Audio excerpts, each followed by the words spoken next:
Hey, good to see everybody from the Shepherd's Place. It's Kyle checking in. It must be Wednesday, and I know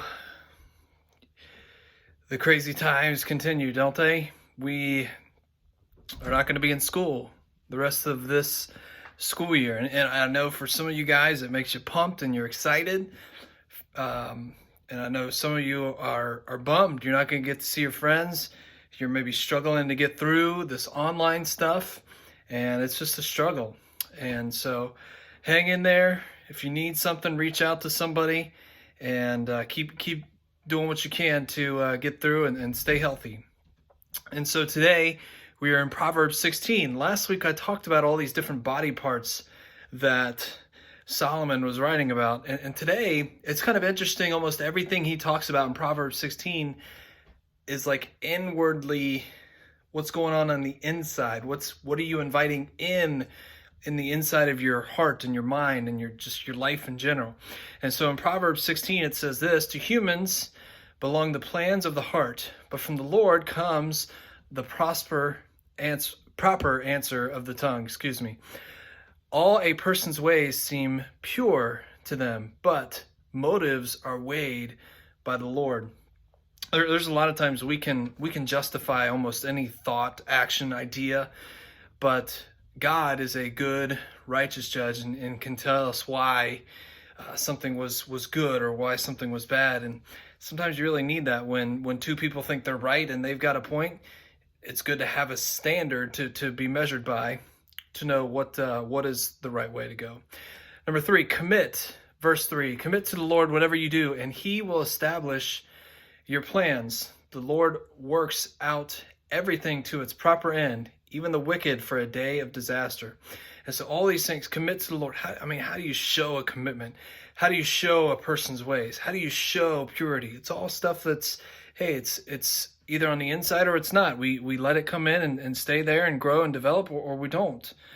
The Lord detests all the proud of heart. Be sure of this: they will not go unpunished. Through love and faithfulness, sin is atoned for. Through the fear of the Lord, evil is avoided. Then, or when the Lord takes pleasure in anyone's way, he causes their enemies to make peace with them.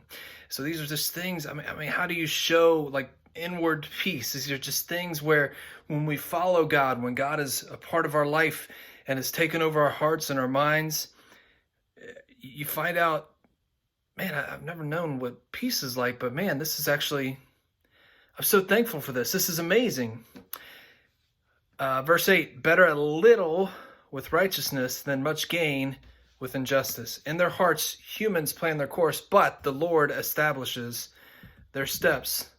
The lips of a king speak as an oracle, and his mouth does not betray justice. And honest scales and balances belong to the Lord. All the weights in the bag are of his making. And so on and on it kind of goes. There's just dealing with a lot of things that go on the inside of our hearts and our life. Verse 18 is kind of a popular one. It says, pride goes before destruction, a haughty spirit before a fall. And so if you've ever seen somebody have a high up time in their life or their career, and they think they're untouchable, they think nothing can stop them, and man, how the mighty can fall. History, if you know about the Titanic, one of the infamous lines about the Titanic was, not even God himself could sink this ship. And it's like, oh, really? And of course, if you know the story, what happened, if you've seen the movie, spoiler alert, the boat sinks. Do I think God did it? I don't know, but sometimes pride makes us so blind and so arrogant that we don't see this destruction and this fall that is going to come. And so it's always a good reminder to those who think they have all this talent or all this ability, how quickly it can be taken away if God, saw fit to. Some people are really good at sports, and that's awesome. But there's guys who've been hurt so bad on the playing field that they can't play sports again. Their careers are over. Maybe you're good in business, or you're good with money and numbers. Well, that's good, but if you mess up, or if you tick off the right person, they can mess things up for you. If you fudge on the numbers and think you can get away with it, it's called fraud. That's a crime. And so there's all these different things. I even knew a guy who was a professional musician.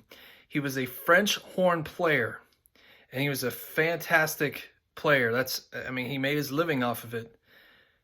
But he almost had to file for disability because of his lips.